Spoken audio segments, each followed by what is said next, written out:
We're going to bring on Devan Kaney to talk some Phils and some Eagles here as OTAs are going on, and Vic Fangio spoke, and of course we're debating how much they should run Saquon again in 2025. Devan, how you doing? Hey guys, doing well. I don't want to interrupt anything. If people want to roast Hugh, they can continue on doing that. I'm at NovaCare, so I wasn't listening. I don't know exactly what went down, but it sounds like it's pretty entertaining. Well, you're welcome to roast Hugh too if you want to. Yes. If you have anything. Devin, they hating on me. I would never. They hating on me, Devin, because my shirt today is popping. My shirt is giving. Yeah, it's giving. It's our eyes that are popping as we look at it. It's a little bright.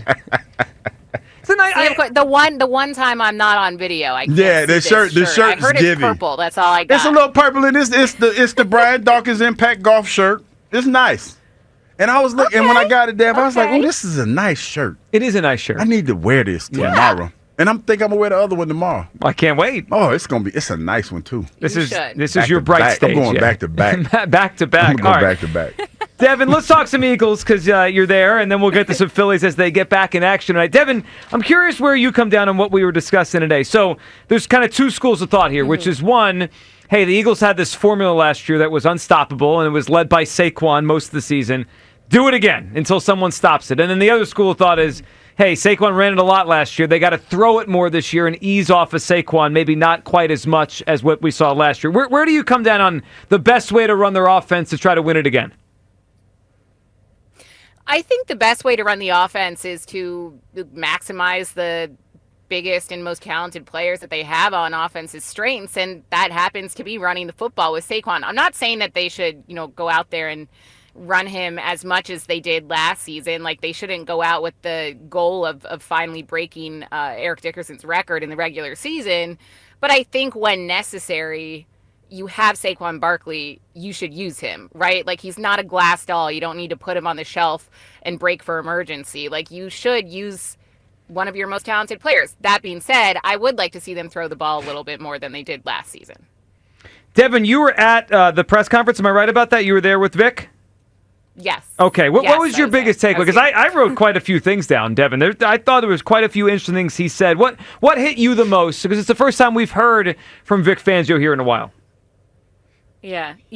Vic Fangio always keeps it real, and he certainly did today. What struck me was him talking about Jordan Davis. Jordan Davis, him being in great shape, has been a topic of conversation, with us, with media, with the team. They've been pretty open about it, and, his lack of being ready and conditioned for the season in seasons past. Vic Fangio said Jordan Davis started playing his best football at the end of the season last year. And I think we saw that in his play on the field. And Jeff McClain kind of followed up, like, well, why did it take him so long to get into shape? Like, shouldn't he have been in shape, at the start of the season? And Vic Fangio just said, I'm just going to duck that one. I'm not answering that question. You guys can deduce, whatever you think is the reason behind that. But either way, he said Jordan Davis has stayed in shape throughout the offseason. He has full confidence he'll be just as good going into this upcoming season and training camp. Yeah, because there ain't no way no matter how you answer that question, Vic's not going to win that one. But I'm kind of curious, Dev, when he talked about CJ and the decision they had to move on from him, he said it was a money thing and that he was okay with it. Did you read into that a little bit more, kind of like I did?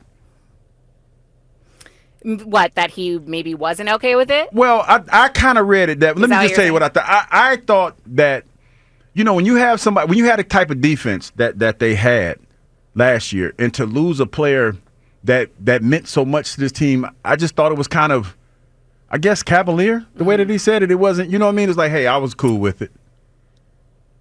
Yeah.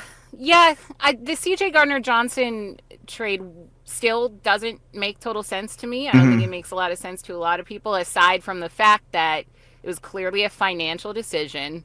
Clearly, Howie Roseman made the decision. And whether a guy like Vic Fangio, whether, Nick Sirianni agree with it or not, it was Howie's, cap decision, and it will help the team hopefully in the long run in terms of the money situation. But I think that CJ Gardner-Johnson did bring a lot in terms of, on the field and off, with the swagger, with the energy, and he's was a key part of that defense, and they're going to have to figure out a way to fill that hole that is left by him, both, in terms of the energy and attitude he brings off the field and what he brings on the field as well. Devin, off of that, with the hole they have at safety now, he was asked about his depth there, and he also mentioned it. I thought this was really interesting. Cooper DeJean last week was playing some outside corner after playing mostly inside all of last season, and he even mentioned he thought he could be good at safety too, which that got my attention because we haven't seen that in the NFL. He did that in college. What did you make of that? And I'm curious what you think of how much they're going to move Cooper around this year after last year kind of giving him one spot, and he did really well in that spot. Yeah, I mean, he does really well at nickel, and Vic Fangio said that he will continue to play the same position, nickel cornerback, that he did last season. But when they're in base defense, you could see him line up on the outside as he did last season. I didn't personally get the indication that Cooper DeJean would be moving to safety, but look, anything is possible. Vic Fangio, in my opinion, was pretty definitive with this is where he's going to play. That being said, I mean, he also said a guy like Jahad Campbell is going to play inside linebacker, and we've talked about, is he going to maybe become a pass rusher?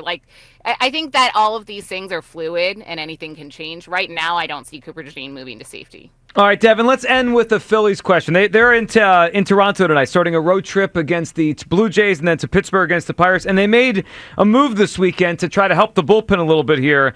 They call up Seth Johnson, but they also are now moving Taijuan Walker to more of a permanent actual relief pitcher spot, not just like a long guy in the bullpen. They're going to try to use him in leverage spots, and that means Mick Abel back to the major leagues to fill in this spot for Aaron Nola. What did you make of the move, and do you like it? I love it. I love it. So on Saturday when I was hosting, I said it was right after Taijuan Walker's last start. I'm like, Mick Abel's right there. What are we doing? I know that Andrew Painter isn't ready yet. They still are saying, the July-ish date for Painter. Mick Abel, we saw come up and pitch a shutout game against the Pittsburgh Pirates, and I know that, that's one of the worst offenses in baseball. Still an impressive outing for someone's first major league start. So I think compared to what they were working with Taijuan Walker, who struggled, I mean, a lot of the starting rotation has struggled in recent games, but that's, another issue. I think that it's due time. Mick Abel, if you look at, his ETA, when they expected him to be up, when they first brought him into the organization, it was around 2025. So I think they want to see what he's got. They want to see and hopefully see him, stay up and remain a Philly or remain, a valuable asset that they can use as the trade deadline approaches. Ooh, yeah. I'm kind of curious, Devin, because I'm gonna bring you into our reckless speculation because we've been talking about this all day. Because it looks like we have reckless speculation. Reckless speculation because we've been talking about the pitching staff and how we have a dearth of pitching right now.